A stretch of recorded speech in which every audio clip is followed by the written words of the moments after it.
bozala o bato de pes baza bato fier et na catégorisé olobaki mais oui dans la bible poids de luto ba Patrice Kabamba ba Pierre Mukendi ba Jean-François Mukuna ozalaki te frère wana do militaire na habité so game so zaki na Suisse to bato akala baleki bato akala siko pona bambia kanga na militaire na babomanza ya bana na bomanza te militaire siko ya na différence eza bato akala baleki bato sika to na boite ko militaire na bika ka IDPS na 20 na France donc o akala IDPS yes ko ina mouvement na mpeka biso dozalaki avant ya biso dozalaki OK malheureusement comme il peut présenter par likambudio ya sika comme président merci nous avons une agitation non nous avons une bandité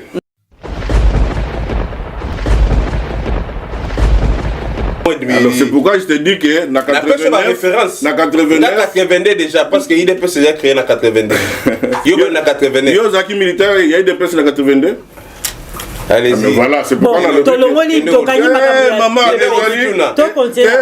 kolongola ka bongo te mais oui parce que moi en 1989 nazalaki déjà membre actif nga personnellement mais il y a le binanga na IDPS na 20 heures na concédé donc c'est pourquoi on a dit que makambutangu yo yebité tenatangi ba bibia ka ba bandaki IDPS à frère Ozalaki te IDPS ezaka na France kaka te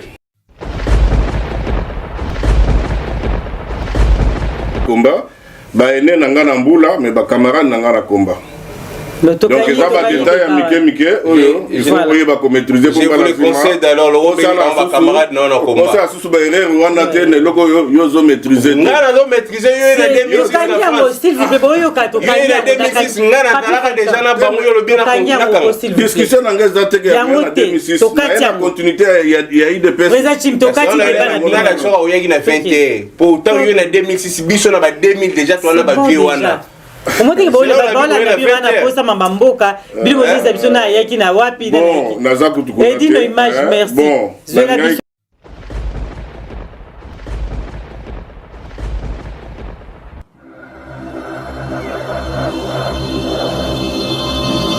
Edino yoza fin utaliki ozate uzasuka libulu zanga suka mokako swa kende donc yo leki Edino image elona osenga yo chikote bango. Bonjour puis bonsoir na balandinyo surtout bozolanda biso sur Diamant Noir TV. Merci na fidélité, patience surtout bozaranango pona koyoka biso na kati ya masolo tokosola nango na moko na lelo. Tozana bandeko na biso comme ba invité pona ba débat d'idées lelo otokosola pona o etali mboka na biso pona débat d'idées plutôt. Edino image ofungoli biso ba image po tosolo la penza makambo ya mboka ezali koleka tozana président Chim ya UDPS France tozali na Papi Volcan o azali combattant non aligné na kati na biso bofanda Joël Photo Mbetenge fanda na sima Olanda masolo tozosola Willy Kunda bofanda réalise bo partager vidéo pinonyo surtout o bozara na biso elongo to banda na président Chim. Bonjour. Bonjour maman Gisèle. Bonne santé. Santé kolongono. Ah, na makambo sozo le kalamboka yo santé ka kolongono. Non makambo bon, eza makambo sila raté. Makambo sila raté. Ils a toujours. Makambo sila raté. Faut que bande ko surmonter yango. Tozala Papi Volcan. Bonjour Papi. Bonjour Gisèle Lumba Diamant Noir. Bonne santé. Santé zangai. Oh, wana. Sozo monanga te. Ah. So moninga dossier santé zangai. Il a essayé bien. Comment on appelle mutu santé za bien te? Eh, santé on a bien santé zanga c'est que santé zangai. Ils bien. Ah. Santé bien. Merci na bino l'idée toza betozo sola makambo ya mboka na biso toza na débat d'idées et là on a osenga na chacun de vous to respecter kara moninga pe ko respecter ba heure na yo oyo to kopesa ba minute na yo plutôt je dis ba heure ba minute na yo ndenge ele kara toujours mais na ko kipe ko bakisa bino soki moi minute et zangi aussi si malobati to ko banda na motuna na biso ya liboso to bandi yango pe à présent chimeza ya bino mi ba les questions tant que la situation générale ya mboka na biso. Est-ce que pouvons-nous dire Lélo que il y a un avancement, si oui ou non? Pourquoi faut expliquer biso? Bon, merci beaucoup Maman Gisèle Namotuna Nayo. Bon, autour ceux qui n'ont pas au Congo lelo, il y a avancement oui ou non. Avancement ezali, et ça paye makasi. D'accord. Makasi par rapport à Nenge Mboka wane komaki parce que Mboka ne se kufaki Mboka ne se kufaki zaki mana libulu makasi. Mais lelo Mboka ezala ko bimi de Jésus m'a déjà na kata libulu. Donc c'est comme une phase que tout tchango ce qu'on a baraille. On a 4 minutes na yota ils a expliqué biso. Parce que na biso déjà, il y a liboso nan Mboka, c'est Kufaki, le Mboka, ils en a quoi avancer. Et puis bon, à part ça, avancement ngoza na ba façon ebele. Neti na ba moi ba nini moi ba. Ça dépend de ce que na yo zona ngo besoin koyeba parce que les a tellement ebele. Quelques exemples, ils ont malam de tous exemple par exemple net les autres en France. Banda Mboka na biso Salama pour la première fois. Ba Congolais bazo vendre na France les lots bazo que de se faire enrôler. Pour la première fois Banda Mboka ne Banda. Or makambwana za na mibeko. Donc avancement wana ça veut dire respect au mukonzi mboka akanisi que non apesa a honorer bande connaît ba compatriotes au bazo vivre libanda. Franchement eloko wana netingai en tant que patriote congolais c'est peut-être de poser à la place ngo ba remettre aux ala terre mais ngam tunazo le kakuna quand on a Joël photo mbetenge akoyebisa yo na monaki mama moko mukolo mama moko alali avandi na mabele na hiver atomboli carte de lecteur na ye alobi ngai na nga na kufa sans que na yeba ke bavotaka donc atali alobi non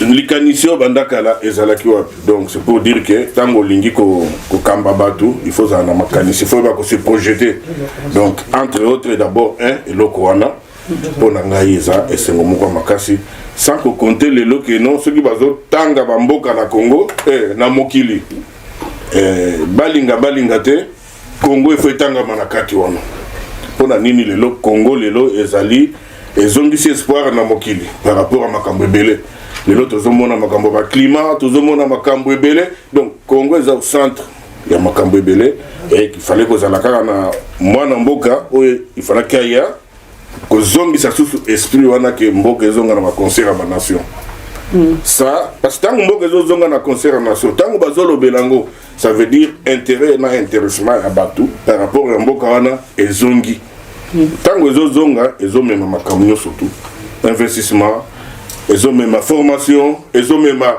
recherche ezomema bilo donc mboka et se développer ndenge wana ce qui va faire quoi et qu'on ça même na banda mboka au parce que perdre qui esprit il y a créativité il y a productivité ba saisir opportunité wana to banda ko sala yango ce que otali mukonza mboka lo baike akosala ba congolais ba millionnaire voilà esprit yango tozokende c'est pourquoi na lobi que lelo o Maman Gisèle to vanda ba mboka o na poto tozalaki awa na ba rentrée ya ba débit il y a ba année scolaire ba tumsu bazo sala ba crise awa to ba mbongo ko foot ezalaki te mais lelo bana na biso ya mike bazo tanga na to bengi scolarité gratuite bana bazo kende ko tanga yeba ke soki mwana tangi te ou même soki mwana tangi te soki mwana zali sociabiliser te ça veut dire mwana botami akenda usanga na baninga bana te eza danger les autres dans la génération mobimba ya bana o basali plus de 20 ans bazaki sociabiliser te bayebaki ata otanga te les autres dans bana o to bengi bango ba désœuvrer ba kuluna les autres Congo komaki na esprit ya machette alors les autres zomona que esprit on ezo kende kosila malem parce que eloko aliboso il fallait que tala que jeunesse ya mboka nde e kambaka mboka. OK. La kamati bana wana dans la plupart les lots va commis ko produire parce qu'il fallait qu'on penser na nous na bango ndenge nini ko sili sa fleur phénomène wana. Donc entre autres 4 minutes koki mais exploit ali tellement ébélé. Merci te pesi malba pa papi volcan tango zotala na mboka na biso est-ce qu'il avance mes allez si oui ou non ou expliquer biso et puis so lingo bakisana oyo président Chimalo bitozo 4 minutes. Merci Gisèle Lumba. Diamant Noir, nasi bandeko bazolanda biso bazobati ba maide. Tu kolanda ko débattre na ndinga zoloba. Malheureusement, je m'y attendais nakuta na co-débatteur mo ya poids Présent Chim donc il est pèse number 21. Je m'y attendais nakuta na ba Jean-François Mukuna malgré pèse na aventurier Akima naza s'attendre na kuta na ba vie Edolito ba présent Alexandre ba Pierre Mukendi na ba Patrice Kabamba mais Lazare a fait que présent Chima comme président ndenga komeli toyebi mais tout ça on a la question yo poser ngai une question c'est assez facile pour na papier volcan na mboka na tu avancer te mboka régresser tout ça na katia régression ya makasi na kati ya Congo parce que ndeko na ngai Félix Tshilombo Tshisekedi que je respecte par ailleurs na respecte un peu combat na mais social na Congo ils ont avancé té justice na Congo et Koufa ezate na tu kola na présent Chim Salobi que ndeko na ngai Félix Tshilombo Tshisekedi na ba ki akokomisa ba congolais ba millionnaires. Oui, effectivement, a commis si ba congolais ba millionnaire ba frappeur. Ba to ba yebo yiba na sommet à l'état. Ba projet nyo surtout ba sala na Congo pona kitoto nga banzela to sala boto kende boye mbongo wana et réaliser misala wana te. Donc c'est là on a dit que justice eza kufa, social eza kufa, ndeko nanga Félix Tshilombo Tshisekedi je me rappelle encore na Kinkoli alakisaka ba to fungola ke nazui clé oyo et aussi lisa nzala na ville province ya Kinshasa mais so que le la ville ya Kinshasa nzala ezali bakuluna na tu koka ndeko na ngai présent Chim Salobi que non ba récupérer ki bana bakuluna lelo mais mama eza na ba image to go PCP o illustré bandeko batala otala na commune ya Makala batu bakima bandako likolo bakuluna okotala na commune ya Ngaba batu ba palanga na bakima pona bakuluna donc tant toujours baki mboka et avancer et régresser et ça pour la mauvaise foi té donc sur total bilan de qu'on a biso Félix Tshilombo Tshisekedi que nous avons milité ensemble na fi papa Tshisekedi place za na kati ya tombe ado baluka ado regretter na makambo oyo ezo salema oui na yoki ndeko na nga lobi makambo ya enrôlement ba maman mususu bakendaki na ambassade ko s'enrôler mais moi je me rappelle parce que j'ai fait Tshisekidiste. J'ai dit bien j'ai fait. Je sors de l'école Tshisekedi. Mais au jour d'aujourd'hui, je ne le suis plus. Les Sphinx, jour IDPS comme on a pouvoir, tu as une élection libre, crédible et transparente. Donc avant qu'il y ait une élection, tu as une identification qui est congolais, qui n'est pas congolais. Et après, tout ça, les recensements, tu as combien? 80 millions, 90 millions, 100 millions, mais recensement, et ça les maté. Vote, tu as monter. Maintenant, tant que tu as projeté une élection, oui, il faut que les Congolais, surtout partout dans le monde, voter. Parce que moi, je ne suis pas quelqu'un de la génération Makanda Kabobi. Dans les générations Makanda Kabobi, c'est-à-dire dialoliste. Je ne suis pas un dialoliste. Je suis la voix des sans-voix et je suis un révolutionnaire. Donc toujours il y a pour tout innover, tout même makamia malam na kati mboka na biso. Mais là tant que na élection ba Robert peut va s'enrôler. Ba Bisenyima na va s'enrôler.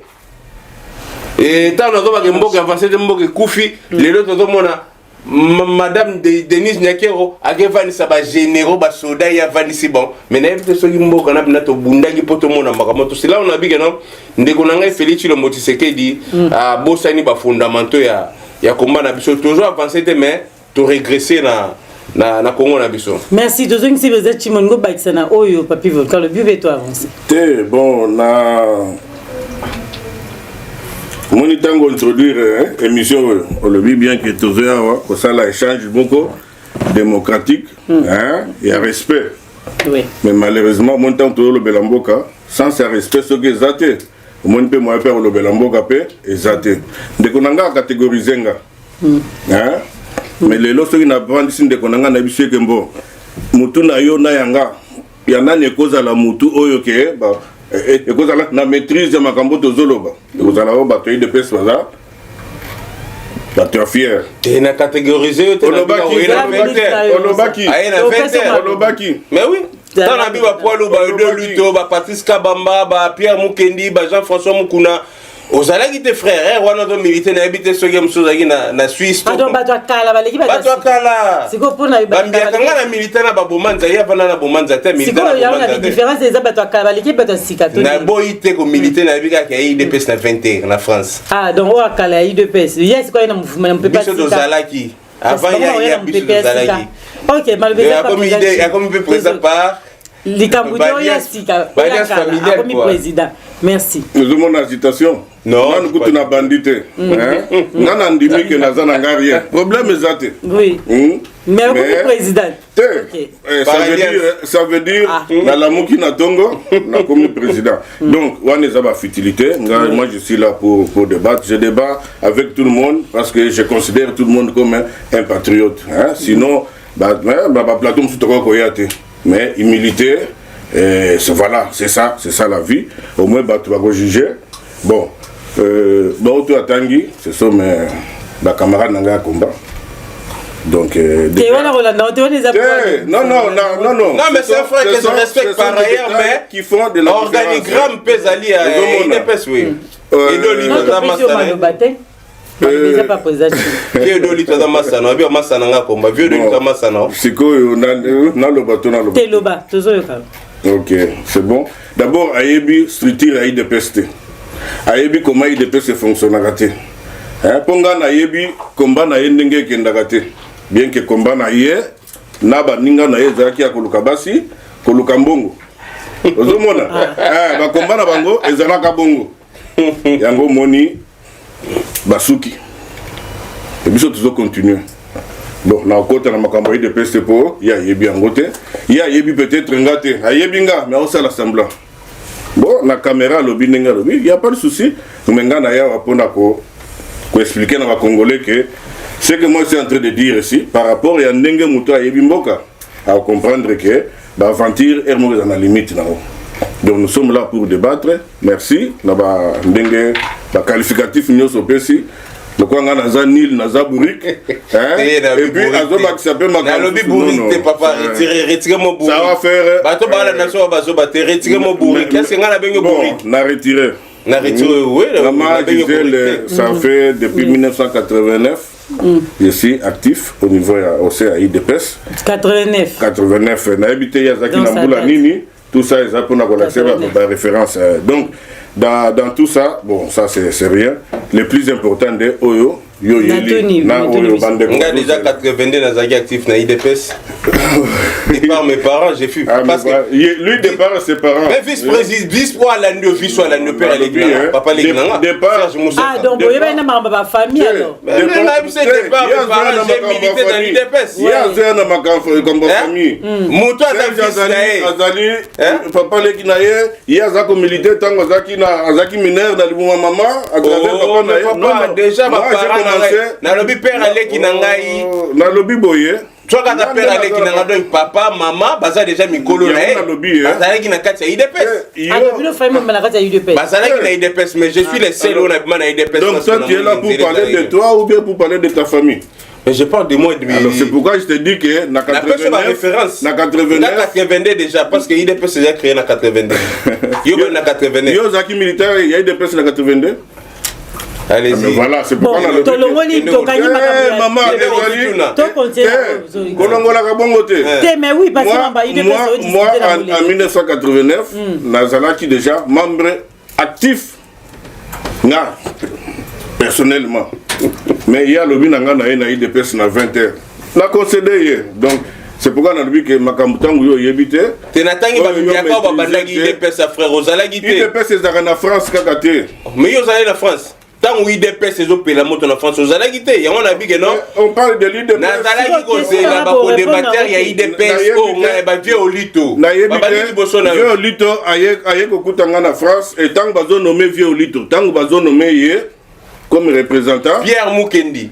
Donc yem taza informé te. Yem taza informé te Pierre Mukende akutaki yo. Sikoyo. Pierre Mukende akutaki yo. L'air Jean-François nani. Nazotuna question. Patrice Kabamba akutaki yo. Bomanza akutaki yo. Mais nazotangelo bakomba bato bazalaka. Pauvre papa ya Rex akutaki yo. Na lobby boye. Ozalaka te frère. Kambuté papi volga to kaki. On a biko yaki na 21 dimaka boye. Nazo expliquer bato. Pas exacté nazo yebisa eke. IDPS tango vandaki na France awa. Ndeko nanga zalaki te. Batongo nazotangela eza ba pilier bato bavandisi IDPS ozaka na bango awa. Ya zalaka te. No aye koya. Mais na 21. Maman Gisèle. OK. Bikambuté. Tangu tozo. Mais tozo na débat mboka to pele sana mambo IDPS extérieur interlocuteur nanga. Où il y a ko représenter Fédération en France. Pour na assise na Suisse Pierre Mukende. Donc vieux que j'ai sali. Donc c'est pour lui dire que IDPS c'est ali machine et ali mokili mobimba. Mokili mobimba to kani na Kinshasa, azana IDPS ou azana Paris, azana IDPS. Donc depuis na comme 2006 na France, na ya ko s'installer na France, na ya na étiquette na qualité na nga ya IDPS. Donc nazo pesa information ya zaki nango. Mais il y a 2006 na débat wana ko bakola na bana posa ya awa bana posa ya na tolo ba vérité. Il y a na 2006 en France. Mais avant il y a ngana na déjà na IDPS na ba Pierre Mukendi, ba Patrice Kabamba to freneté. To freneté. Ba ya tangi na la kiseke bazali ba camarade, ba vie na yo na IDPS ba camarade nanga komba. Ba ene nanga na mbula mais ba camarade nanga na komba. Donc ils ont pas détail à Mickey oyo il faut oyer ba maîtriser pour la conseil alors le rôle ba camarade non komba. On sait sous ba erreur wana tene loko yo zo maîtriser. Ngana zo maîtriser yo na 2006 na France. S'il vous plaît boyo ka to kanya. 2006 ngana talaka déjà na bango yo le bien na discussion nanga za teke na 2006. Na continuité ya IDPS. Président Chim to kati na la choka oyaki na 20 pour tant yo na 2006 biso na ba 2000 déjà to na ba vie wana. Comment dire bon la biwa na posa mamboka bibo nisa biso na yaki na wapi na bon naza kutu ko et no image merci je la biso makambu ya ko mamba débat vraiment autotuna nanga ina éclairer car opinion c'est pas grave.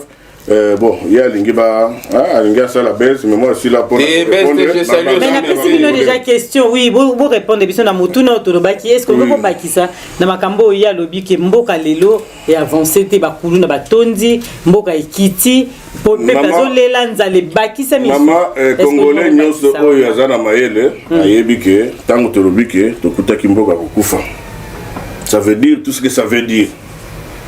Mais lelo nauti koloba awa je suis clair mboka ezolongwa na mulili na libulu place bakundaki yango ezokende kobima mais bakuluna batondi lisusu ebele na yo mama bakuluna batondi na ibisio awa nini nauti koloba awa bakongolais balandi biso tolobi ke il y a toute une génération depuis de 20 ans o bayebaki nzela classe T et que batuana bamonaki ke machette nde komaki arme na bango ya survie. Maintenant, il faut qu'on étudie les moyens pour réguler. L'État, il y a un seul bâtiment. Mandat, les continuité. Alors, pendant que l'esprit na mandat moko, il y a suffisante. Na bateau politique, il y a biso, il y a chef de l'État. Programme et la société vaincre la pauvreté, il y a présenté qui n'a pas congolais, a été là qui a sur 2 mandats. Ah, donc tu vas dans ça rouler. Ah, d'accord. A été là qui a sur 2 mandats. OK. Alors qui n'a ko banda na mandat liboso, na bunda na longola mboka na libulu. Tant le peuple a comprendre que na longola mboka na libulu, ce qui a se peli que nazo sala musala nazo bunda. Après sangai chance pour na commissaire na chele mboka na barai de façon que après 2 mandats nangai budget ya Congo et koleka na 80 milliards. D'accord. Donc, Tokutaki Ango, budget Zaki, à peu près prévisionnel, ils ont quand même 4 milliards. Mais les lots, dans 2 ans, parce que nous compter en 2 ans. Ok. 2 ans pour Nanine, de continuer à pouvoir, effectivement, pouvoir, il y a coalition, FCC Cash. Vous voyez, il fallait que ça la tout, Pombokana, et Koufa Balak, ça écoute, Naba, Baber Nyoso. Na kati ya 2 ans wana tokoma na pandémie mondiale to bengi biso nyonso COVID-19 coronavirus. Nani ayebi yango te toza na France awa. Ah donc il a rien dans le blocage. Nani azwa impact ya Covid te na mokili na monde entier. Esili 2 ans wana esili bongo. Mais dans l'entretemps na 2 ans wana bana ba déjà okende ba classe. Malgré ba difficulté. Na 2 ans wana to moni que non babandi kolakisa ke ndoka na Congo batu bayibaka bambongo bayibaka ngo pe ebele. Babandi ko kanga bakonzi ya mboka wana o bazoko yiba kokende ko komema bango na justice. Na 2 ans wana. OK. Batali babi mboka oyo koma yolokola bakaidi. Soki muto ye azoloba to azo critiquer faut bakanga ye. Makambo kanga subatu. Makambo kanga subatu et il faut essayer là. Donc muto ba kanga ye soki asali mbeba. Mais muto ba kanga ye te po a critiquer gouvernance to a critiquer chef de l'état. Yango tozolo baké ba elok biloko ndenge na zo kata par rapport à ta ba esprit ya bongo ezala susu na mboka na biso te. Donc ezali ba biloko moko ba innovation moko o tozala ki nango te o il faut encourager. C'est pourquoi je dis que naza optimiste ngai ya komona ke lelo mboka ndenge ezali to moni penza ke non vandi boye ba enseignant baza kozwa ba soda baza kozwa soki $30 ba fiche de paie na bango mati. Donc biloko nyonso wana ezopesa biso espoir ya koloba ke non en tout cas et puis ezomona même na ba roulement ozomona ke bato bino il faut te consacrer massivement pour te payer sa facture c'est ba voix abunda nenga zobunda na babitumbo ezogete biso côté na est. Merci papi Volcongo ba isalika mbova kito kongo na ina baksara na makambo ndeko na ngai Chim Salobi na si bakongolo batala biso bazo bate ba maile tango ndeko na ngai azo justifier péché qui a Félix ya frère na Félix Tshisekedi par rapport à ba prédécesseur na c'est qui rend et ça fait mal au cœur. Et on a dit que non à un moment il faut tout tika ko sala ba éloge moko ya démagogie hein alors que vérité en face mutunyo sur toi zo mona yango.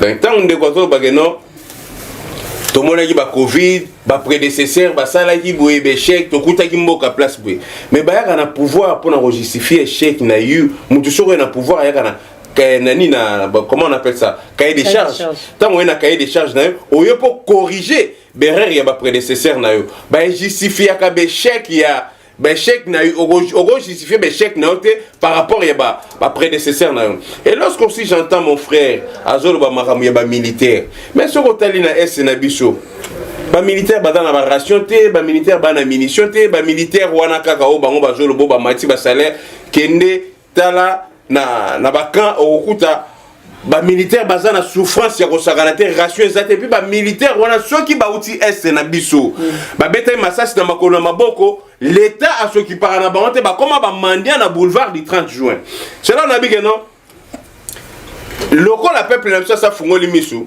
ndenge bango bazolo bageno a été là qui bilan mandat na yé projet de société ne pour na déjà mais non moi je me rappelle encore na kalababa neuf ça que les paroles s'envolent et les écrits restent mon jour d'aujourd'hui et les paroles et les écrits et les vidéos ne s'envolent plus.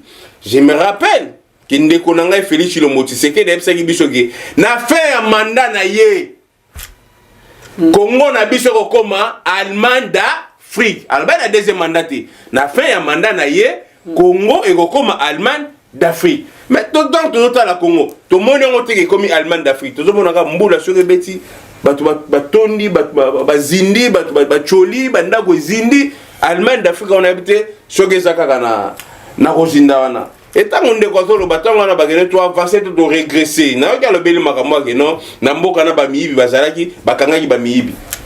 Mais ba miyibi bokanyi wana. Est-ce que bazongisi IGF azoloba. Okoka babi intel ayibi ba million. Mais banda bo bandi kotanga bakombo ya batwana.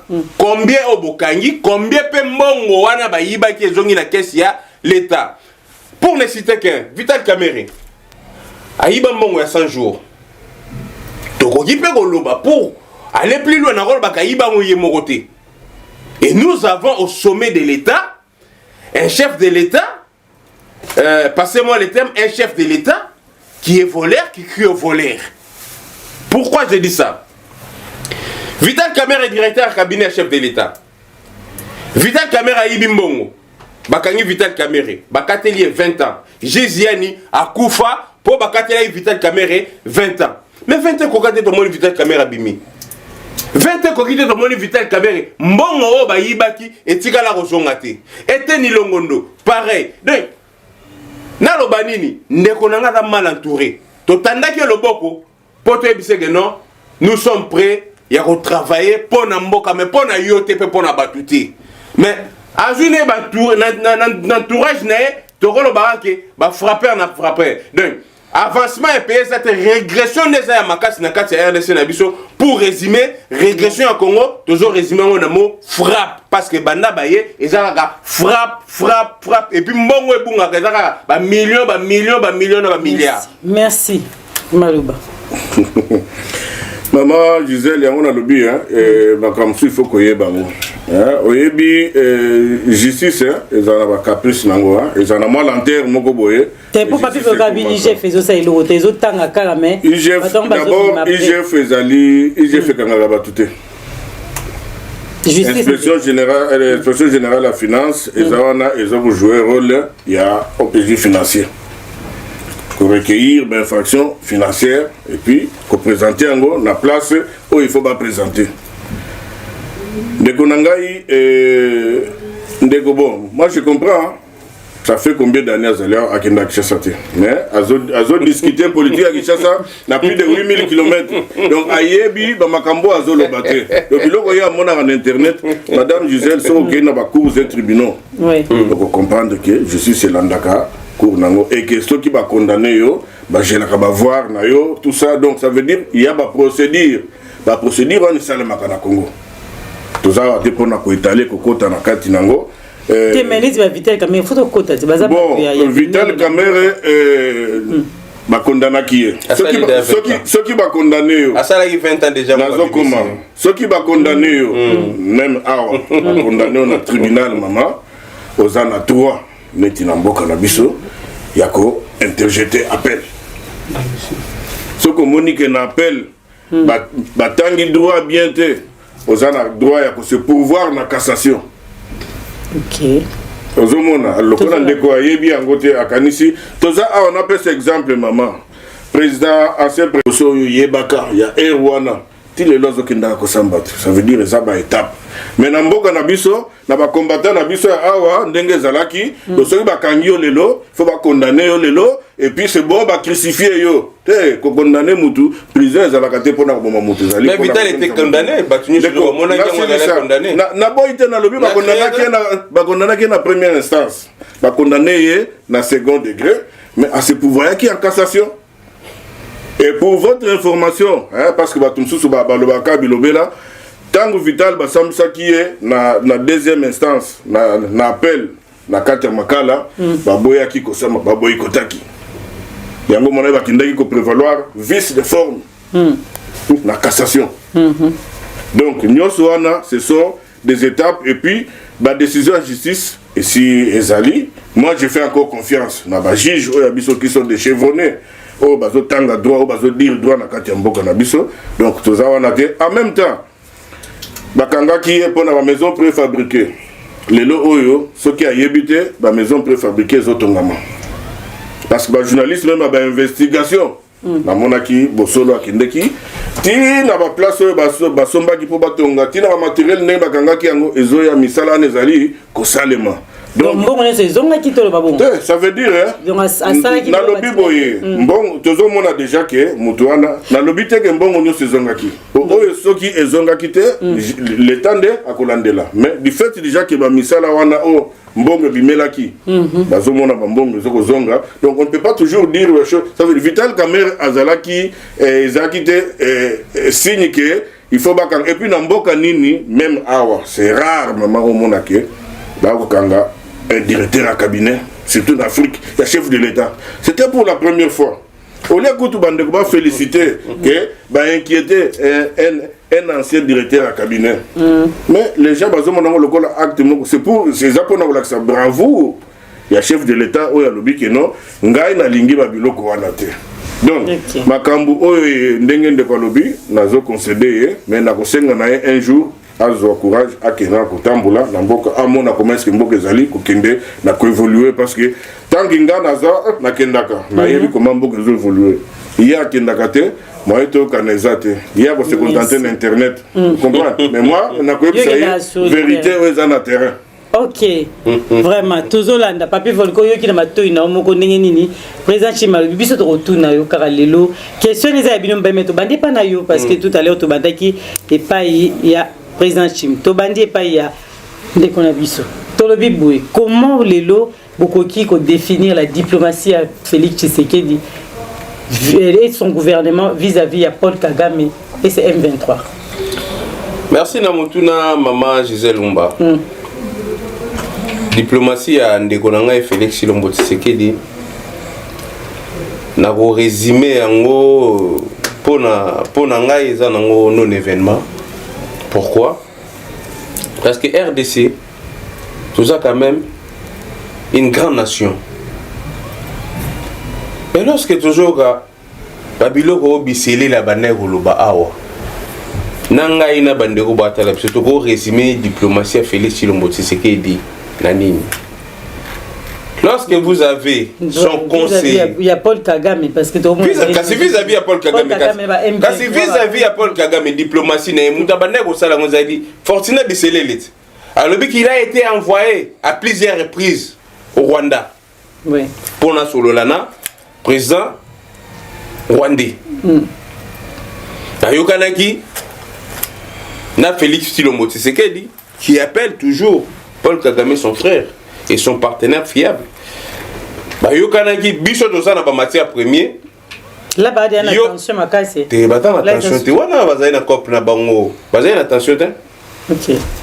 Biso doza na ba matière premier. Yo za na agenda. Luka ba investisseur biso do pesio ba matière premier yo na ba investisseur do ça la 50-50. Ce sont les dires de son conseiller privé. Fortuna Bilele ba image ezali tango bisele la lobaki yango ke cop na bango banego kende bien après moko alingaka dribbler muninga muto alingaka dribbler muninga jusque là bisele le ayebisaki bisote mais tango biso dans ba matière première to komi ko luka to utiliser agenda ya mutu mususu. Mais ce que la diplomatie, on a fait Chilombo Tshisekedi de voyager de gauche à droite, à Kendeboemabe, à Kendego visiter Pierre Tomba na Israël Mabe, à le bigot na ba Congolais qui na osel la bino nzela bolongwa kishasa mbala mokoti po boya ko visiter nini tombia ya Jésus boya ko tchaka ba fleur. À Kende na États-Unis, à Kendego visiter ba cimetière Mabe, mais ben investisseur on a rolobake na diplomatie ne c'est l'investisseur automonaki crédible où il y a même l'élection au Congo et ça là Jean-Claude Van Damme na Grand P na momena msu chose à la monnaie ya Côte d'Ivoire mais bilan comme tel to diplomatie à Ndegonanga et Félix Chilombo Tshisekedi pas monnaie na doxy bilan na go résumé ni diplomatie na go résumé en bon mais à part ça la joué batté ceux qui diplomatie et apporter ni parce que ce robeti calqué ba voyage ñu so sala ina ba mbongo bima to récupérer le côté to perdre écoute le mbongo na coûter ça ba congolais fait ça mai courant misala et ça le remonter et que na ngaka na ba voyage mo do to ba voyage ya pigeon voyageur. Président, même question tout n'est pas na yo tozoyo kayo. Merci beaucoup maman Gisèle. La diplomatie à chef de l'État et son gouvernement bien et son sûr. Gouvernement et une diplomatie agissante. C'est-à-dire ça veut dire diplomatie oyo ezali ko agir ou ezali koloba et kala tant présence au voyager comme ba congolais belé ba comprendre qui philosophie na été oui ba tangela ki ba nomba ba voyage mais les lots est belé ba comme ko remercier par rapport au voyage tant ba ko comprendre yé pour ba comprendre que toujours na retard. OK. Alors, tant qu'on commis à côté que mboka na biso, surtout est mboka na biso, ils ont déjà en insécurité. Atali, à l'habité, biso tous un grand pays, tous entouré na 9 voisins. Pour te vivre bien, il faut te vivre en harmonie. Ndenge to zalaka. Ça veut dire il faut qu'on privilégie Otobengi la relation économique. Parce que la relation économique et fungwa mise à privilégier et qu'on permettre le développement il y a mboka na biso. Il y a bana na biso. Parce que les lots, il y a le but que il faut battre. Les lots sont terminés la grande barrière na Goma. Au Komona que chaque tongo ba Congolais ba katsaka mingi na Giseni ba okende na Rwanda koluka ba vina bango et vice versa. Au Komona que ba pays nyoso baza ko entourer biso bazali bandeko na biso parce que to balana Komona peut-être ba tribu o eza kotoyo o eza kotoyo. Bon, par rapport à Rwanda depuis longtemps depuis Rwanda FM23 depuis Rwanda ya moni yango FM23 lelo mais e bandi M23 te bitumba wana esali plus de 30 ans maintenant que na mukuse oye époque ya ko yeba époque oyo ya AFDL tango ya donc yona bo beta non mais naza ko expliquer pour ça ina ke ne musika na bona ko yebisa yeke déjà na 1983 Kasindi oya biso ezaka déjà zone rouge to perda ba militaire da biso belé à Sarm. Alors par exemple masolo moko il faut bon M23 oyo ya moniango lelo et bandi bandakala. Donc avènement ya nazolo ba diplomatie parce que na comprendre que parce que yo lobi na makambo M23 na lobi maman M23 avènement ya AFDL. Oui. Nde yaki esali ke même parti S wana tango zaki na RCD ezaki déjà na contrôle ya Rwanda na côté wana parce que tikala ki même muke administration na biso administration ya RCD ezaki ko kamba une grande partie en mboka na biso efalaki e basculer même na Rwanda. Okay. Alors bitumba wana ngana zako ko batu minga bazobela Kagame je disais toujours aux gens Kagame c'est un petit monsieur mais parce qu'il me donne le bamingi c'est pour on a lobby il est mon président de dénoncer Kango mais maman comment on dénoncer M23 du moment oui du moment où on benga bango na Kinshasa bo loger ki bango bo nourrir bango na contribuer à contribuer ba congolais on attend bomba maloba na yo on attend tikanga na expliquer ba congolais o bazana besoin ba comprendre pas parce que ça bango trop ça bango ba congolais ba landa ça bango trop na bango na lokutano ba kango na lokutano parce que M23 wana obengisa ki bango na Kinshasa bazala ki loger nourrir na mbongo ya contribuer les congolais de lelo bo roi qui M23 te nazo solo la maman l'autre que le banini pour vendre na ba voisin na yo papa il faut yo za da capacité pour capter pour vendre na ba voisin na yo il faut yo ko boza la bien oh yo za na voisin mais bozo kanate monte que pour vivre bien te effectivement naza ko pesa genèse pour na kolakisa ke président akutike côté est kuna ezaki déjà miné et puis bitumba o Rwanda zo sala biso ngo par procuration. Les lots diplomatie agissante à chef de l'État et pour la Kisake, c'est toujours quand Kisake Rwanda occidentaux. Ndé baza si Kagame mais yo ebaki ke ba Katari bazali. Batu eko situkat. Mais président c'est monaki angolo. Atali ke batu wana basi ba signer contrat na Rwanda. Batongeli usine de transformation ba or ya ba mbongo ebele. Ayebaki ke soki asololina asololité bakotika bisote. Donc il fallait asolola. Na kosolola wana entre autres abanina na bato o bazoko utiliser parce que la plupart ba M23 soko tali bande ko na biso lokola parce qu'il y a aussi des combattants ici qui au bazara ba M23 kuna bazali le moment venu so na kutani susu na moko yete so na kutani na moko na plateau yé côté kuna zate heureusement donc on doit comprendre tant qu'on zolo baké M23 c'est ça de la sens et la diplomatie pour tongi il faut yeba ko kamambo que faut aller un bon diplomate.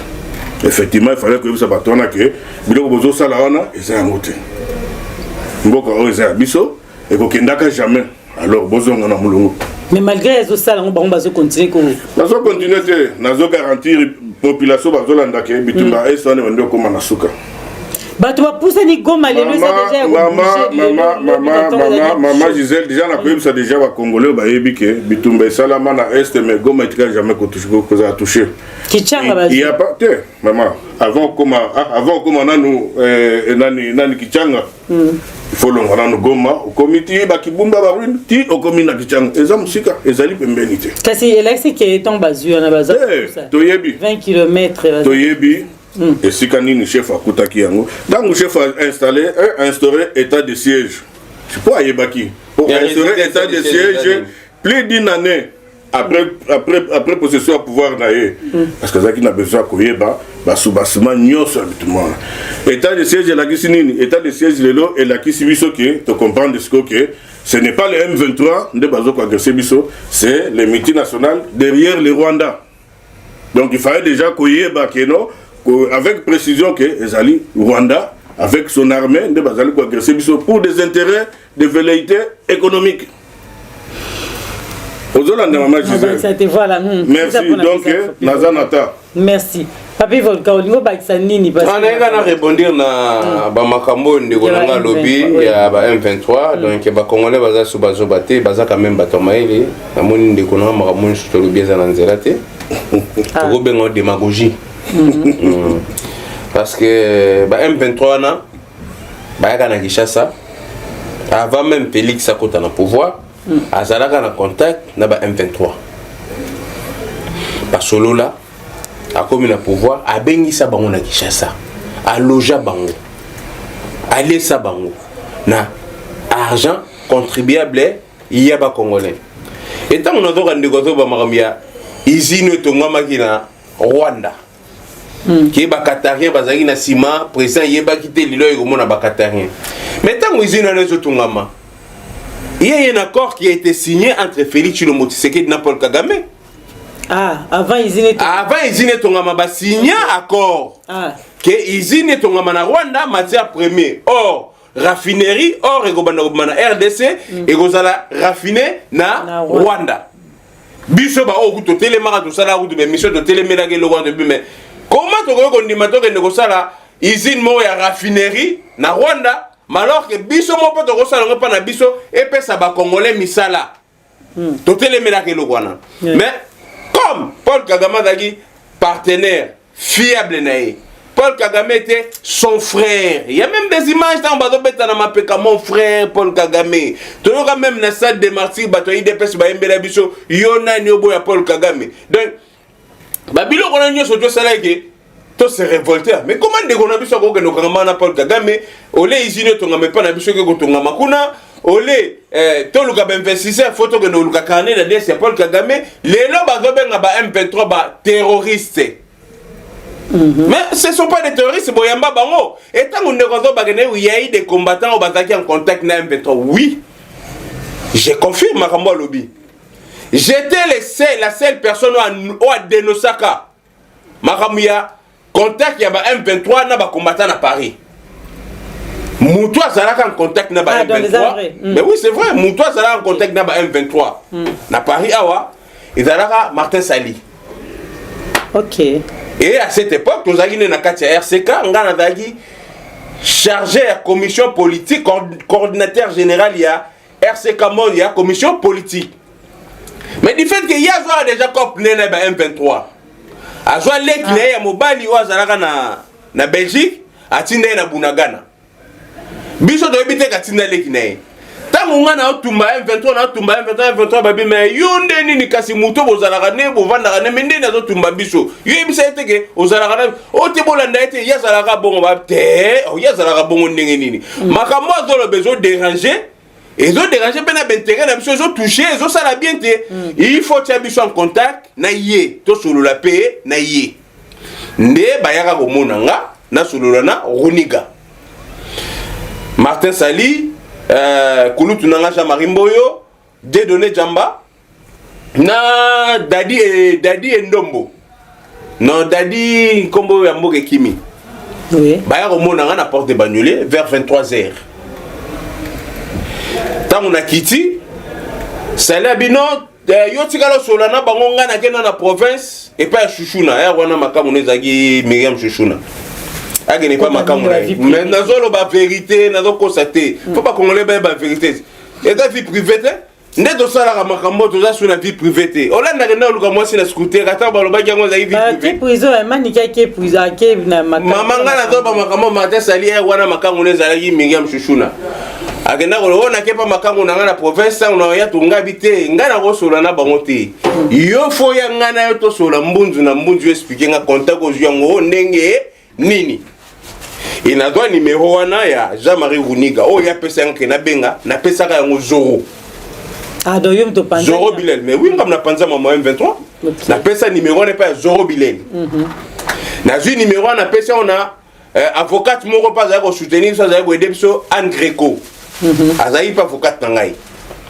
na pesier après na otumba makamona na internet et on a tumbiango la vérité est bima tindaka leki na bunagana boyena boy bwana na d'accord na donc bima do c'est que président Chimalobi ambassadeur na makambo ndeko na ngai Chimalobi merci voilà merci balandi Diamant Noir bozo landa biso eza makambo mboka tozolinga toyeba po lelo te tozo sola boye tomoni ba corps muso esigname Félix Tshisekedi waza président na mboka na biso a signé lisusu na ba Sud Soudanais pona kaka basani baya ko bakisama na déjà ba obazali ba groupe nyonso oyo eza déjà na est ya mboka na biso mais na kotika te aussi les phrase aussi katina si mais yango ezali signé na ba Sud Soudanais te oh mais a signé na ba comment signé des officiels a signé pour ba ya na zoro ba ke a signé na ba mais groupe na bango ko ya ba militaire musu ba ko bakisa ma solo la ndenge makambo ezali voilà donc information qu'on appelle ça officiel te eza bongo te donc information à peu près mais eza bongo te à peu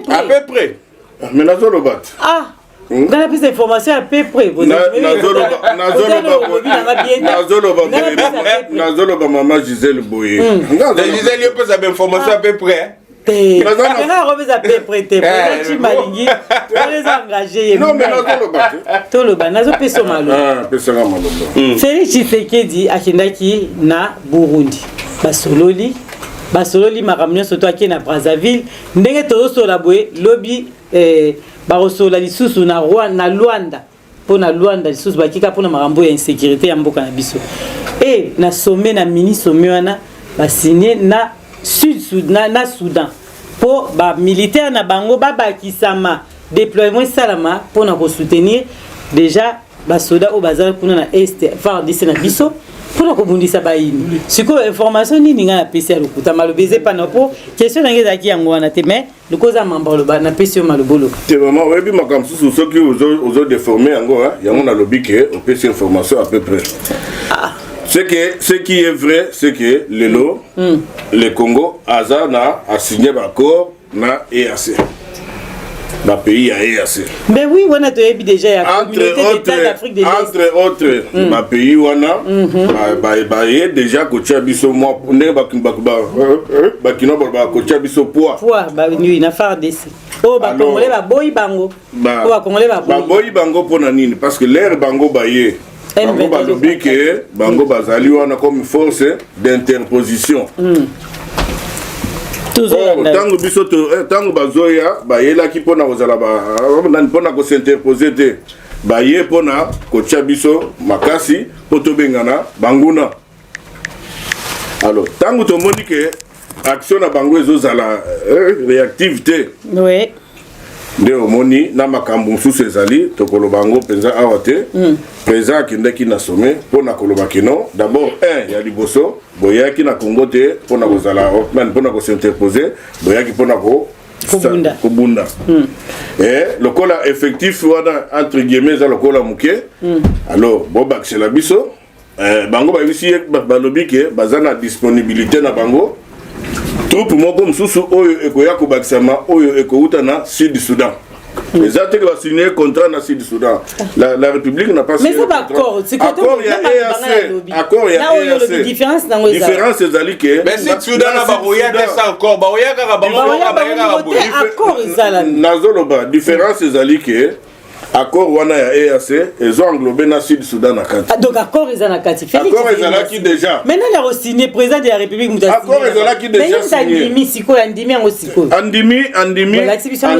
Andimi yango mais à une seule condition, la condition est où tu mais l'accord est signé. La condition est à peu près pourquoi l'accord avait déjà été signé. L'accord avait été déjà signé. L'accord avait été déjà signé pour ba Kenya baya, ba Burundi baya, ba Tanzanie baya, mais c'est là qui m'a rappelé Soudan que ceux qui le Soudan ba Bakisami. Non, ba pays a EAC, ba pays on est limité. Mais banda ko signer pe ba accord en résultat ni tozana. Résultat ni nozanango. Est-ce que yo lelo ndengo vandiawa, lelo ndengo vandaki oyebaki vraiment que Kagame ndaza ko agresser Congo? Ah papa. Mais donc biso bitumo to bundaki ata tozo pointer Musapi na Rwanda tozo ta motobige non 8 millions de morts. Kagame assassin. Tozolo ba maramani de toyeba gite comment nyoso to sali ti lelo to komi na place to komi toyeba gite Kagame tozo agresser biso. Tant to sala ba fi tozo ba geno Kagame criminel, Kagame génocidaire, Kagame toyeba gite donc lelo toyeba ke Kagame mu tozo agresser biso. On a Félix Tshilombo Tshisekedi. Auti ko détailler biso awa ndenge ba prise à contact zalaki. Naba congolais parce que M23 dans la plupart bateaux bazoko superviser ngo ezali ba congolais. Et bango bazali déjà na ba contact na ba congolais o basangana ki na banguna. Bango bazo crier na moi ba crier Kagame assassin bazo agresser Congo mais na butu bozo kota contact na ba agresser à Congo. Ah c'était ça ozomona donc yango moni na lobby angawa il vient de passer aux affaires na lobby que j'étais les seuls qui dénonçaki ba mais siko tangu ngai na dénonçaki mais tangu so bageno na butu bazokota ngai te na butu na kota na butu na ne soki yote mais je parle ya combat au combat za la kia wa maman mais c'est là mutu moko ne mutokota na kota na combat awa oui bimoko Tshilombo ateki mboka mais nzoka bango na butu musala bango basala kango c'est pourquoi nalobaki ke komba bango ezaki ya basi na ya mbongo. Mais frère, yo mon pose basi na combat lingi ka to marié ko linga to pesa mako d'abord yo pour frapper ki na combat on marié ko linga tena bimisa ngwa inventé na yo mais on a inventé wa pina na respect na yo linga tena batebele ba peta biloko yo pour la bombe na batebele ba yebinga y compris moi sina garder kimia na yo papa nazali tranquille et suis yo je comprends mais non la xande ba ko te ko so na ngai na combat na tsala na moi qui l'herbe à combat de Salaki. Muto, comment il s'appelle? Muto Alwanda, Muto Angola, Sokoko. Depuis Sokoko à Kati, Kotine de Bambongo. Vous avez un sous-combat Zali. Ah, mais Azali n'a pas accompagné ça. Azali n'a pas. Nazola qui s'assoit pour la cola qui s'acquiert. Combat, Azali, Sokoko, dans le financier combat. Yo, ça l'a serré quand même. Yo, bien.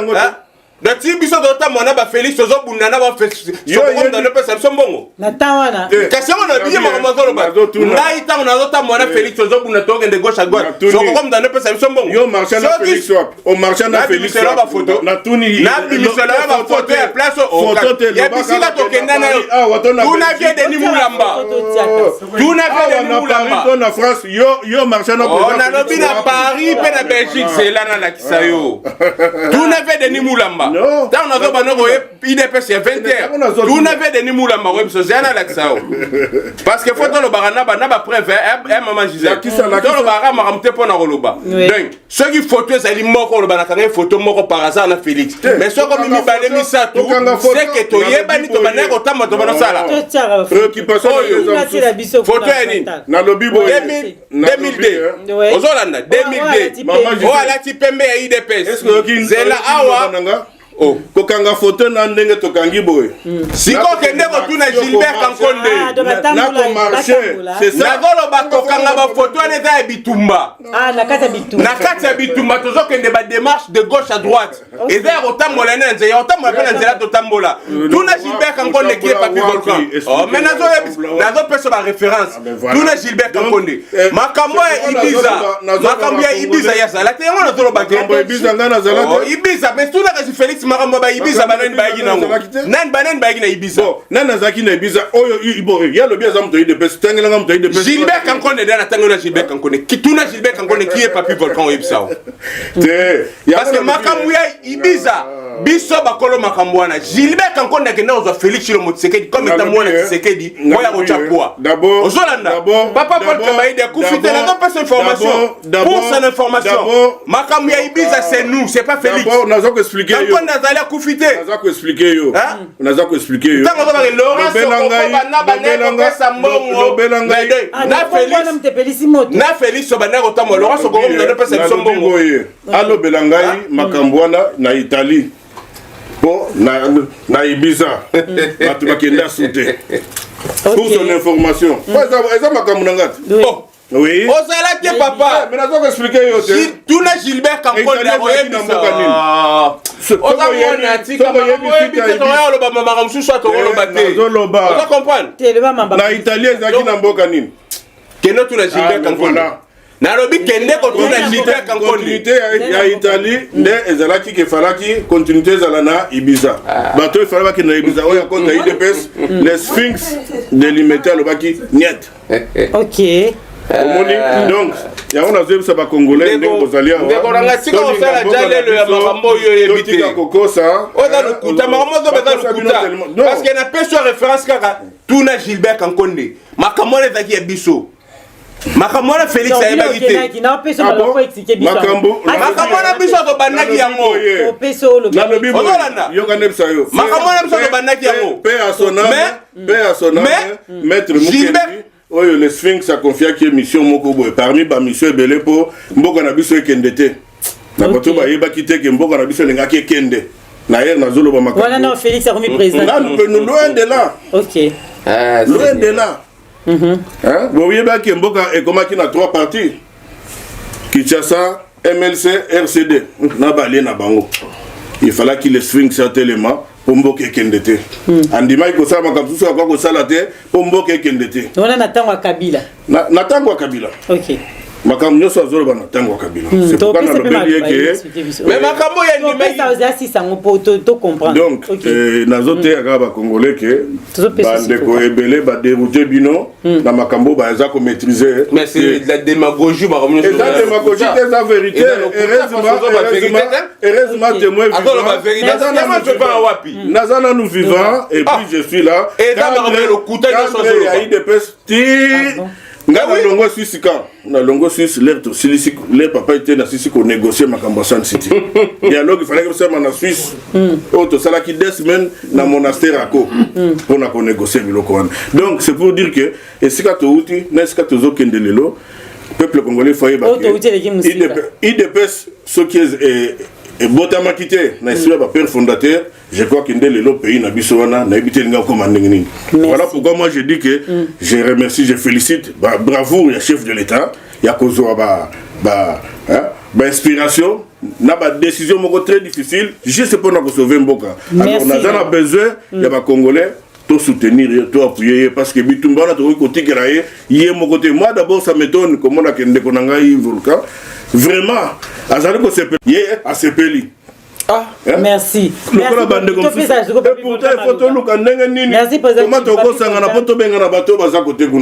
nayo papi volka to tuna question o répondre na mutuna na biso après ça olingo bakisa na oyo ko bakisa eza problème to lito tuna est-ce qu'il y a-t-il un état de droit avec les pouvoirs actuels namboka na biso il faut oyebisa biso non ben oui avec non démontrer biso juste non nous sommes dans l'état de droit nous sommes dans un état bananière. Il faut démontrer biso. Parce que nous démontrer binoti. Dans un état de droit. Première dame a convoqué les militaires.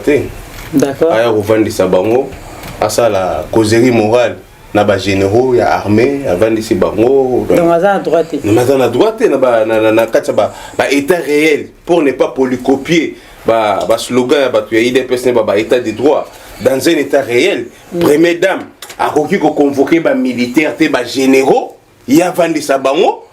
Abanda kopesa bango causerie morale to apesa bango instruction ndeni ni bakosala mais maman première dame dans la place maman Bobila Dawa to vandaki ne je la salue aussi en passant maman Bobila Dawa na mona ite place abengaki ba général Maele ba Likulia ba Eluki ba nana vandisi ba militaire apesa bango ba ordre ba ebaneni ba otamusa tant on a ba tuzana kati ya état bananière lorsque maman Denise Jakero atindika songwa ke ndiko kanga mama na biso benga union salité mais est-ce que maman Marie est-ce que maman Denise Nakero akoki kopesa ordre na kasongwa ke ndiko kanga mama na po memela e baopeshi bazate bajishi bazate bakoki kosala badémarche wana ke batikeli mama na convocation akende kose présenter na place ngolo pakala il faut bakende kokanga mama wana po bamemela ye na ndako et puis mama wana mama Denis Akero amemeli mama na Bible.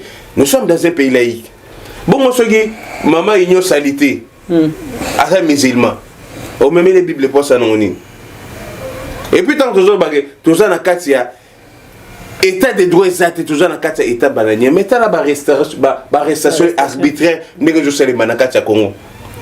Jean-Marc Kabund bakanga pour le begage c'est des juicières. Mais vous savez que c'est liberté d'expression. Tant que vous avez un juicière, est-ce que vous avez un finga ou bien vous avez un adjectif qualificatif et qualifié, vous avez un juicière, vous avez un pouvoir, vous avez un jouir dans le Congo, dans le Congo, contribuable congolais. Ce qui est le but, c'est que l'état des droits, normalement, vous avez la Kabila, il fallait que vous ayez un est-ce que si vous avez un Kabila, vous avez pour un crime, un massacre, un détournement, il y a un surtout Kabila, ça ba fausse commune nyoso tout ebaki na Congo na yayi oui fausse commune bakota ba maluku bansele kuna bosi bokangi Kabila po bosambise po ba toza na kati ya état de droit beteni longondo ba ministre belé ba yibi ba mbongo bakangi nani o ya sakoti boloko et puis mbongo yango ezongi combien na caisse ya l'état yango na bige non toza na kati ya état de droit te toza na kati ya état bananière et soki bazokanga batu te oyo kaka mbongo ebungi 3 millions mbongo ebungi 5 millions mbongo ebungi be mais nous avons un voleur qui est au sommet de l'État qui crie au voleur. Yemoro muyibi, ba miyibi na se bazo yiba. Moya bakanga bango za de po ezape gender ye pas zo jouer. On a do résumer kaka makamunyo surtout ya Congo on a do résumer on a frappe.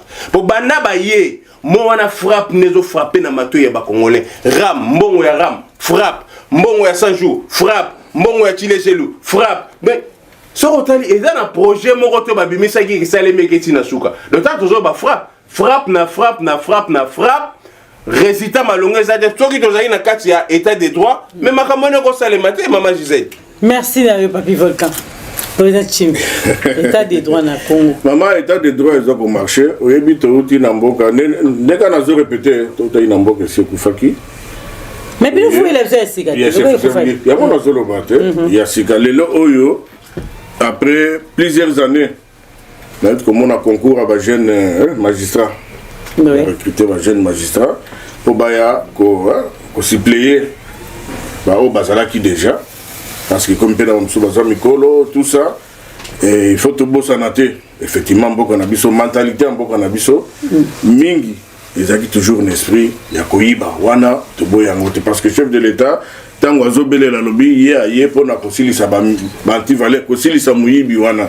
Yango monaki a renforcé qui mission il y a IGF à travers inspecteur Gilles Alingete de façon que Mouyibi wana ata ce qui est aussi la thème et bandana nota ko kita parce que degré à Mouyibi maman disait les alaki ya ko sakanate donc ezana jeune à congolais nyoso le loso ko kei na Congo ata so zo tinda mwana il faut ça la kaka moi maniga ça tika la tana moi 1 centime na poche moi mon donc c'est plus de 60 ans c'est toute une génération.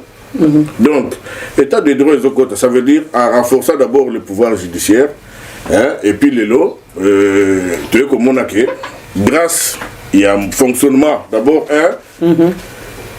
comme il y a une administration en Boka parce que Boka Koufaka na administration en Boka na biso basi babomaki yango plus administration ezozonga administration publique je veux dire yango ezoki na koréguler ba secteur nyonso tout parce que lelo soki totali même bato oyo baza na pouvoir judiciaire wana soki otali batraitement baza kozwa par rapport au mérite na bango ozomona ke ezali kokokana te or tovandi pendant plusieurs années budget ya mboka ezokomata 4 milliards te eloko ya liboso po makambo nyonso oyo emonana ebanda kosila ifale na kosala effort koluka ndenge nini ya korenflouer bakese ya l'état pour diminuer ba miyibi wana et puis les autres zomona que ba régie financière na biso comme par hasard ba régie financière na biso non seulement zo ko atteindre ba signature nango mais ezali ko lekisa ko dépasser yango le lot budget ezali ko et c'est l'équipe ba prévision et c'est l'équipe à 15 milliards donc malheureusement toi na ba situation moko ya guerre au chef de l'état le bimbo na kozwa une grande partie et que dépend la défense en Boka la intégrité en Boka donc ça commence par là. État de droit, ça veut dire que pour Nangaï, et puis pour le chef de l'État bato bazali censé kokamba mboka ndenge zalaka osali musala bafuti yo ezala ko mwana po opinir mwana opesa mwana mbano il faut opesa ye au minimum o ye fazala nango mwana o ya liete pendant 3 jours okokogangela ete parce que opesi lo bakolia te tolobi te que lelo kaka oyo nde makamnyo se monana non c'est un travail. Et ce travail-là, voilà pourquoi chef de l'État lobby, non, il faut d'abord travailler l'homme congolais, mentalité. Ok. Nde sika tozali, tozo kende, malembe, pour travailler mentalité à homme congolais. Oh, yazolo, par exemple, azo pesa. C'est au niveau de Kotanakati, il y a cause temps, mais je vais résumer ça pour dire que le chef de l'État est en train d'avancer. Malem. Le loso retourni congolais, lui au moins il a la bonne volonté. Et moi je suis d'accord, rassurer tant que le chef de l'État a la bonne volonté, le chef de l'État lingi mouyibité, parce que ceux qui l'icolo et zoboya banti valeur, c'est que petit à petit nassé et banda milimo mabewana wanda katana yango moko. Donc c'est pourquoi tu le dis que non, état de droit zokota. Lelo oyo bandeko bazo kotoyer ba cours et tribunaux.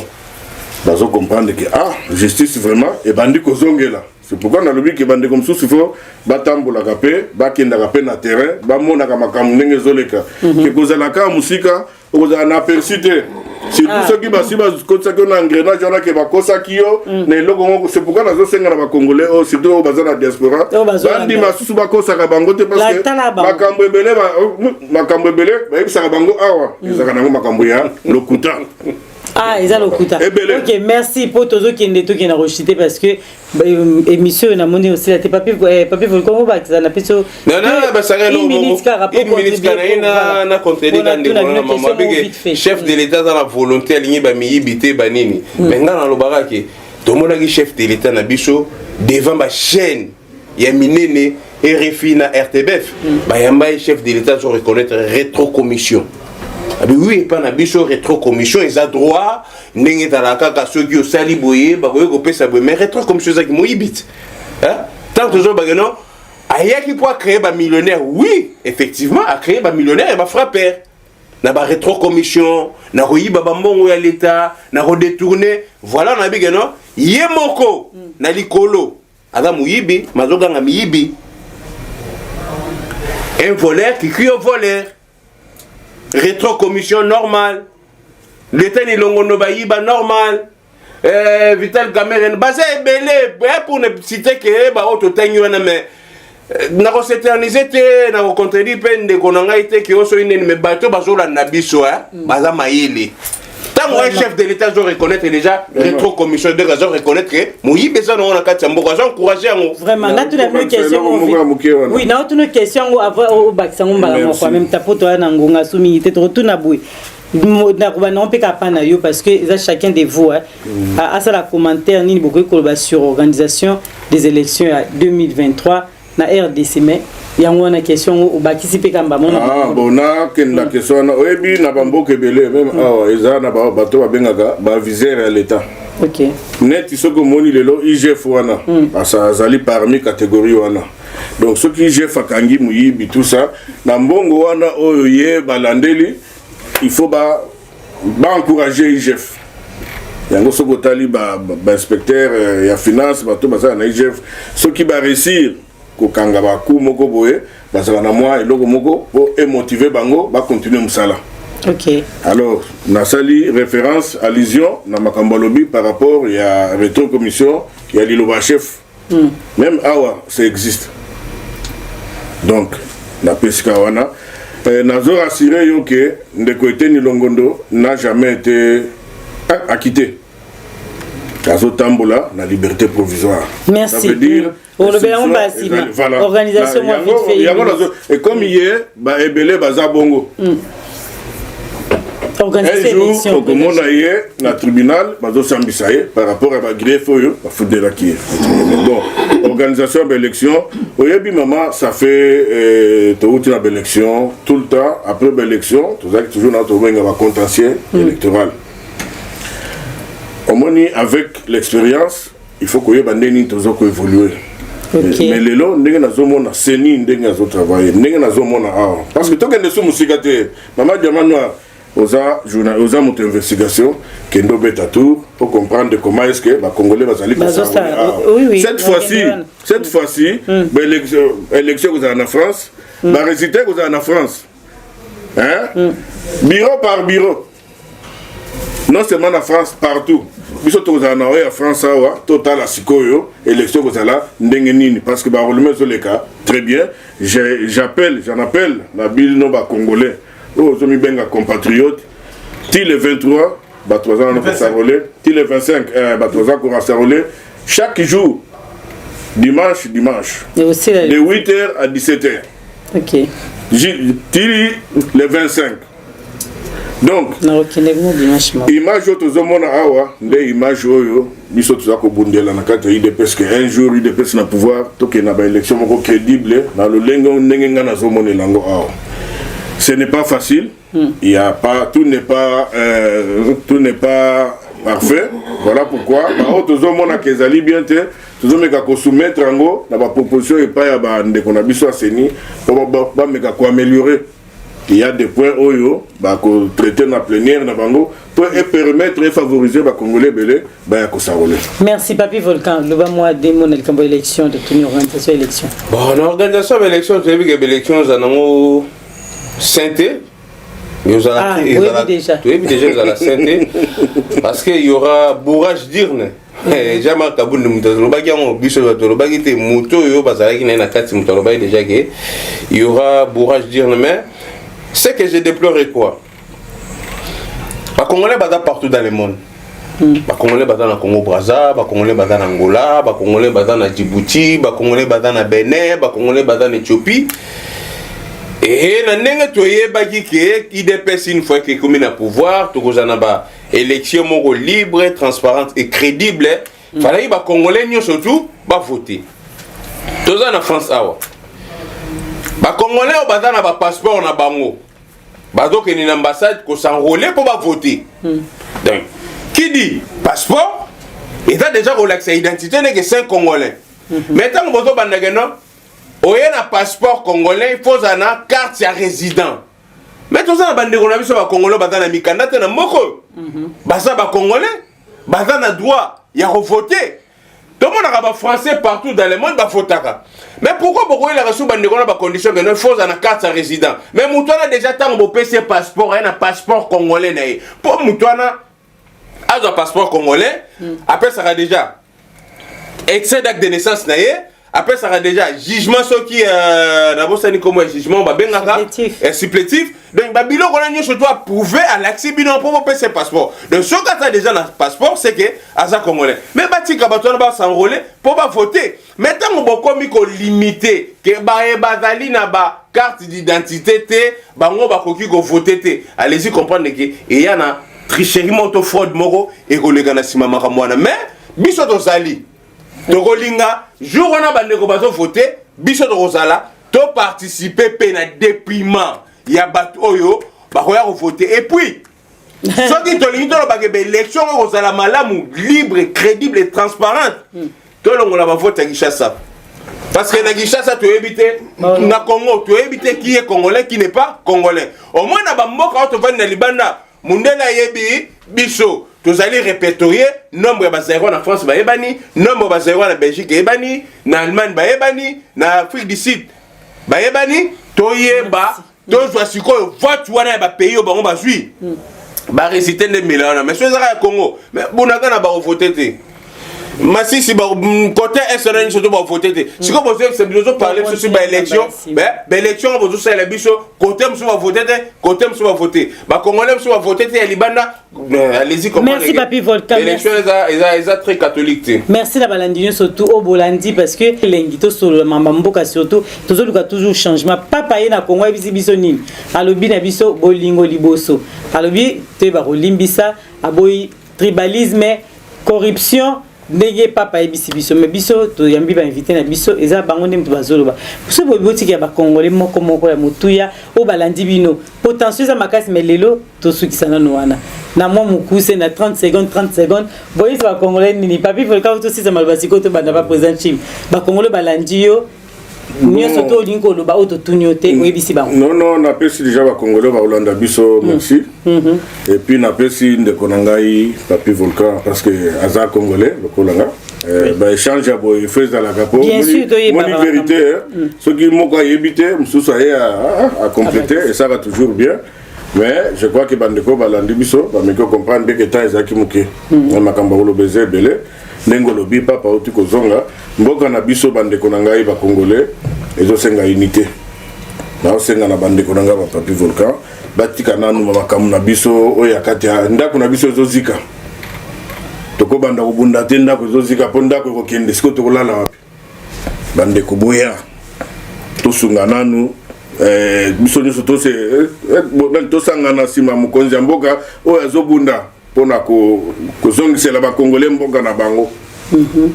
Les restes on verra donc nde lilobanga na za nango ka yango wana donc yango monaki biso na IDPS to zaka na sigle i wana zaka union mindele ba yebi ke bato yo ndenge bazalaka union démocratique union mindele ba yebi ke bato yo union pour la démocratie et le progrès social mindele ba lobaka progrès social pese ko tina ko botala bato yo musala bango ko swana ale phototika bango bongo comme ça des décennies bango ba profiter na oyo nzamba pesa biso mais mokonzamboka muke pour atrom na suka yo ke la mi population te so ba pekise likambutika Kagame yazara so ba lobine tika tolingi ba communauté d'Afrique de l'Est te yazara nazolo bana bande ko boye un vrai général les a oya sisa bitumba sans kabeta masasi ba bazo beta biso to nazolo ba un vrai général et puis nazolo rassurer bana Congo ke bitumba na est ezosi la kalate ezana nyoka basi ba pese nyoka basi ba betien zete na mutu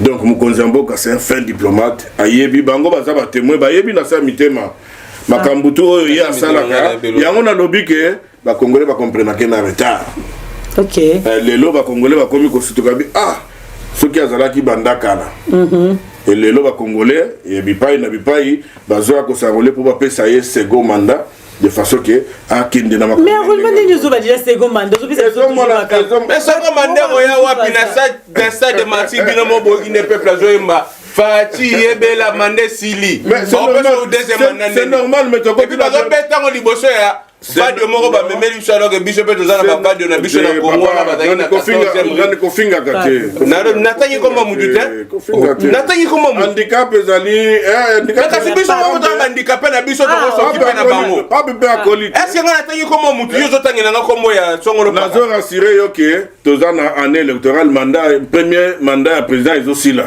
baze bisa yebela ma rejoindre ni pour de l'élection que mandat sili yebela ayebi yango pe yebela na si que non yebela te ba bise ke yebela ke mandat yango ezosila et deuxième voilà tu vas non ba bise yebela deuxième merci to pesa ba papa people tabatwala oui merci Jésus Lumba na sepeli na ndenge to sali de bana ndeko na ngai teams et dès qu'il est très bien. Oui, bien sûr, bien. Il y a la deuxième maison. Sauf que le deuxième mandat, il y a Félix Tshilombo Tshisekedi à rejoindre Ngote. Parce que la même déclaration, il y a que ça, le mandat est facilité. Na comprendre comment le chef de l'État, M. Vandaka, basa na deuxième, troisième mandat. Yé mo comme tolo baba image zalit. Ngai na mona betaka moko simananga mutoko ya ozala mwasi. Ba image zalit so lingi na olugero na otindelo yango. Donc deuxième mandat pour ndeko na biso ozala te. Sota da stade de Marti wana 80 000 personnes au bakotaki. Fati yebela mande sili yebela tanto lo baka yebela na langage chinois. Il a dit le tambola. Ok. Donc, à Rosalie Soussou, deuxième mandat. Mais après, dès qu'on a vu que l'élection est très catholique, très sainte, bourrage, il y a une salade, des quoi ça la place où Paris, la France, va bourrer, mais Tu es bien on a Kinshasa. Ah ouais, bah au bourré bah il n'a pas. Mais tu es bien on est là qu'on a déjà bah carte électeur on est bah jouer là on a ndenge ya samizanga bah monsieur so. Ah ouais, on a ndenge ya samizanga. Mais ah ouais toto question ah on a doit plaider pour ba congolais nyo so bazana ba passeport sans titre de séjour.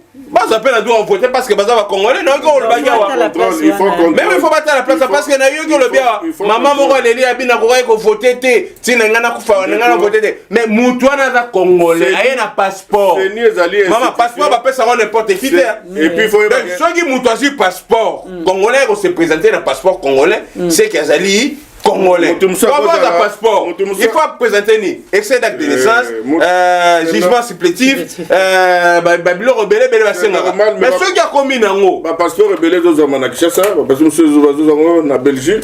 Mais avec Zomana Belgique, mouton a passé ma document. Il y a on a l'obité. A passé ma document en bonne uniforme ou pas. Élection ezali na phase expérimentale na ba résident en France. Bato bato la nabiso ceux qui moutou a passé ma document. Nous a débatté en bonne uniforme. Azou na passeport na essai qui aza congolais. Na do plaider pour bato na bazana ba passeport ba s'enrôler ba on peut ba voter parce que baza ba congolais. Bazana droit il y a vote. Yo peut gagner pour s'enrôler. Pour maintenant nous parti dans le congrès ça les masogi autorisé ngana qui nous s'enrôler c'est comme on s'enrôler. Merci la balandine so bolandi biso to vraiment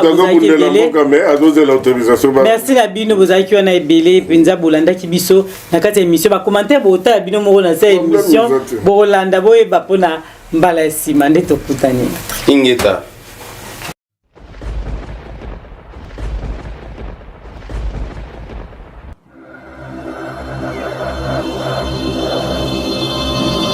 Edino, yoza fin, mutaliki azate, oza suka, libulu zanga suka, mokako soa, kende, donc yo leki. Edino image, yo na osenga yo, chikote bango.